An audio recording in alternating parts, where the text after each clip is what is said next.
have. Aligning reality with truth. And I've got Congresswoman Bachmann with us right now. So I just want to thank you. I want to thank your listeners. We need to save America and keep it intact for our children and grandchildren.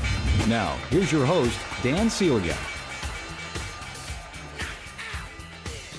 Welcome back to the second hour of Financial Issues here on AFR Talk, the greatest talk network in the country. I'm thankful for the freedoms that we enjoy, that we can still be a talk network that is telling the truth 24/7 so that you can hear the truth from a biblical perspective, a common sense perspective. Anyway, I'm going to go to the phones, but first of all the major indices, the S&P just turned negative.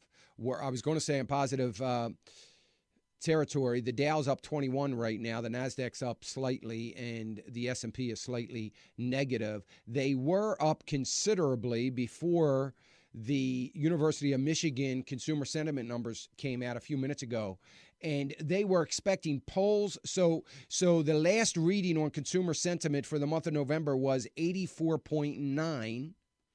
Economists had expected that it would be downward adjusted to 84 from 84.9, and the actual reading was 82.7. So way off expectations. Now, it was higher than October's final reading of 82.6, but nevertheless, way off the mark. They were looking for a downward revision of 84, and they got 82.7. So that's probably what the markets are reacting to, not what they thought. And apparently, consumers, I guess this is one of the takes you can get out of that, is that consumers are probably and likely more concerned about the fiscal cliff than we might think. Now, this is a critical time of year. This, of course, is the time of year that one would love to see consumer sentiment very high or growing or more positive. The last thing you want to see this time of year is a cautionary kind of attitude in consumer sentiment. Now, that is always true for the American economy.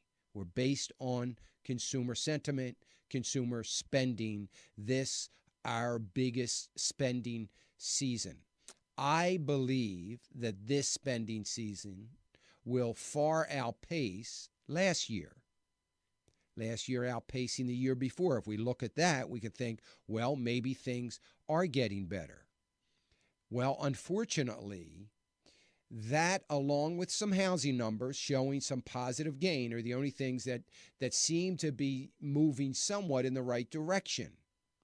But it's only going to take higher gas prices or some, and continued unrest in the Middle East, more layoff announcements, which I expect that we'll see between now and January 1st, coming out more and more. Remember, according to the federal labor law, if you are going to have a mass layoff, you have to make the announcement 60 days. You've got to send out notices 60 days before that layoff.